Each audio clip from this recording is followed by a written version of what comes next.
झाले असतील ना, ह्या इथं दिसत असेल तुम्हाला, कारण की मार्केट जेव्हा वरचा रेजिस्टन्स आहे, हा खालचा सपोर्ट आहे. तर मार्केट वर गेलं, परत खाली एकदा सपोर्ट घेतला, परत वर गेलं, परत खाली आलं, दुसऱ्यांदा सपोर्ट घेतला, परत वर गेलं, इथं कन्सॉलिडेट करून खालच्या साईडला ब्रेकडाऊन केलं मित्रांनो. तर तुम्हाला इथं ऑर्डर ब्लॉक कोणता धरायचा आहे, हे बघा, हा ही खालची जी कॅन्डल आहे, हा तुम्ही ऑर्डर ब्लॉक धरणार आहे. हे बघा, मार्केट वर गेलं, परत इथं आलं, हे बघा, मार्केटनं जरी तुम्ही समजा ह्या कॅन्डलला एंट्री नाही घेतली इथं, इथं बघा, मार्केट बरोबर आपल्या ऑर्डर ब्लॉकमध्ये आलं. आणि मार्केट इथं ह्याच ऑर्डर ब्लॉकमधून का बरोबर गेलं, हे बघा, कारण की इथं जास्त ऑर्डर फिल झालेलं आहे. कारण की हे बघा, इथं बरेचसे सेलर ॲड झाले आहे. कारण की प्राईज ॲक्शननुसार आपण प्राईज ॲक्शननुसार काय शिकलेलो आहे, मार्केट वर गेलं, परत खाली आलं, एकदा सपोर्ट घेतला, परत वर गेलं, परत खाली आलं, दोनदा सपोर्ट घेतला, तिसऱ्यांदा मार्केटनं ब्रेकडाऊन केलं, बरेचसे सेलर ॲड होणार इथं.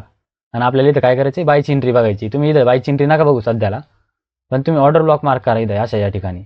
पुढं जिथं सेलर असो किंवा बायर असो, जिथं ट्रॅप झालेले आहे ना, या ठिकाणी तुम्ही ऑर्डर ब्लॉक मार्क करा. कारण की मार्केट परत त्या झोनमध्ये येऊन परत मार्केट वरच्या साईडला ब्रेकआउट करत असतं.